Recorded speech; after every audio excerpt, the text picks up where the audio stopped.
Hello, this is Esther Lammy. I'm author of the book Love Under the Kola Tree, What City Moms Didn't Tell You About Creating Fulfilling Relationships. In this book, a devastating accident brings to light a long-kept secret of infidelity in a relationship. Once the husband finds out that the son is not really his biological son, all craziness breaks out in this relationship. They go for counseling, therapy, what we do in society today, but the man cannot handle it. As he's leaving the relationship, coincidentally, they had an African queen visiting, Maya Sophia, and she steps in to counsel the couple on what they should have done, on what relationships really are about, how you relate to a man and a woman, how you relate to a child, your friends, why we are all in this together. And as she teaches them this, and as they begin to practice, which they don't take easily at first, because she's an African woman, she's a village woman from the village, she's not even like speaks English, proper English. How can she help them? But there's something she says that really touches their heart and makes them think twice, and they see the change that has happened in the relationship of with their son, because she was babysitting that son. So they start listening. Other people in the book, like Tony, he's in the entertainment industry.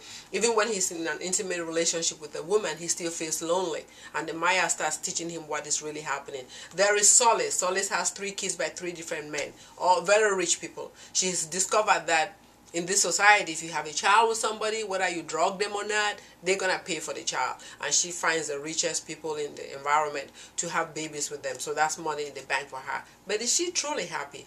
And then there's Julie. She had an extramarital affair to have a baby to keep her relationship. What really happened, and how can she pull herself back together?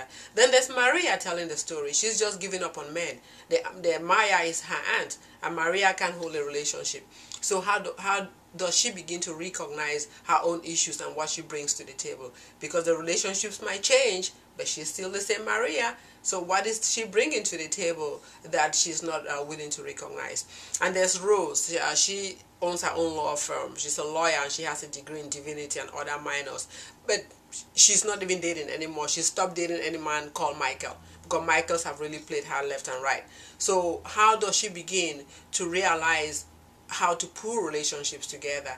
And as the Maya teaches them and talks to them and tells them the laws of nature that cannot be plea bargained, they cannot be manipulated or loopholed in any physical court of law, and as they practice and open their minds up, they see that their lives change, and they now can create anything they want, from weight loss to going back to school, to having the type of relationship they want, to traveling. They have everything that they want, but nothing has really changed. All Maya did was change their perspective, open their eyes so they can see the world and see the tools that are already here.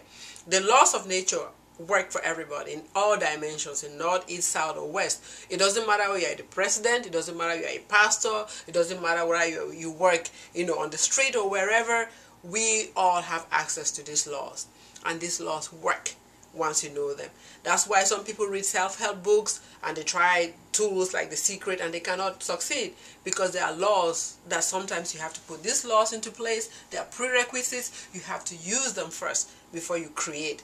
And once you use them, you can create. And if you get stuck somewhere, you can always come back to first principles. Once you know the basics and the laws, you can create your heart's content. Get Love Under the Kola Tree, What City Moms Didn't Tell You About Creating Fulfilling Relationships. Go to my website, estherlamyam.com, or on amazon.com, and get a copy, and also give me feedback. I look forward to hearing from you, and I look forward to discussing this book with you. Thank you very much.